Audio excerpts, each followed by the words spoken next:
Ma peinture est assez illustrative et ressemble souvent à la bande dessinée. Parce que je pense que pour moi, c'est un moyen de dire des choses. J'ai toujours aimé dessiner. Depuis toute petite, je faisais déjà des faux Van Gogh. Je me rappelle, à 10 ans, ma mère était épatée. Elle l'avait emmené chez le voisin qui avait dit « Oh là là, c'est joli !»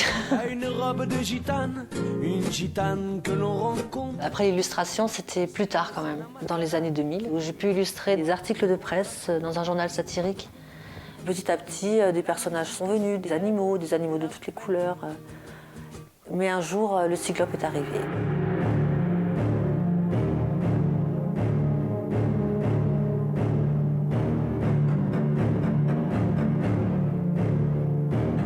Des fois, on a vraiment l'impression qu'ils viennent d'une autre planète. Et des fois, ils s'en fichent de nous, ils ne nous voient pas, ils sont dans leur vie. Et ils sont presque nos voisins, ils pourraient être au milieu de nous, on ne les remarquerait pas.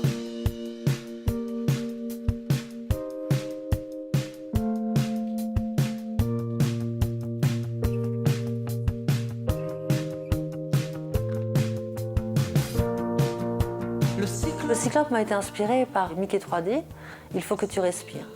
Il nous disait de faire attention à la nature parce qu'on risquait bien de muter et de finir avec un œil.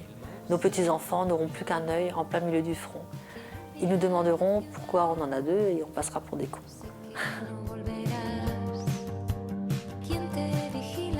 Je pose quand même la question de savoir est-ce qu'il n'a pas été présent dans le passé. Par exemple, les Égyptiens représentaient les personnages de profil. On ne voyait qu'un œil de profil. Je les ai tournés pour les imaginer de face. Et de face, j'ai trouvé c'était des cyclopes. Le message du cyclope est multiple. L'essentiel étant de garder le sourire malgré tout, mais de faire attention aussi parce qu'on peut peut-être risquer de se faire attraper par plus petit que soi. Les réactions des gens face à mon travail sont assez diverses. Certaines personnes prennent du recul et ne s'approchent pas de mon stand. Et d'autres personnes, au contraire, s'approchent en courant quasiment pour comprendre ce qui se passe ici, attirées peut-être par la couleur et d'en savoir un peu plus. L'utilisation de la couleur permet d'exprimer différents états d'esprit. On peut être morose ou joyeux. Et moi, j'aime autant rester dans la gaieté. Quand je dois expliquer quelque chose à quelqu'un, il faut au minimum un schéma.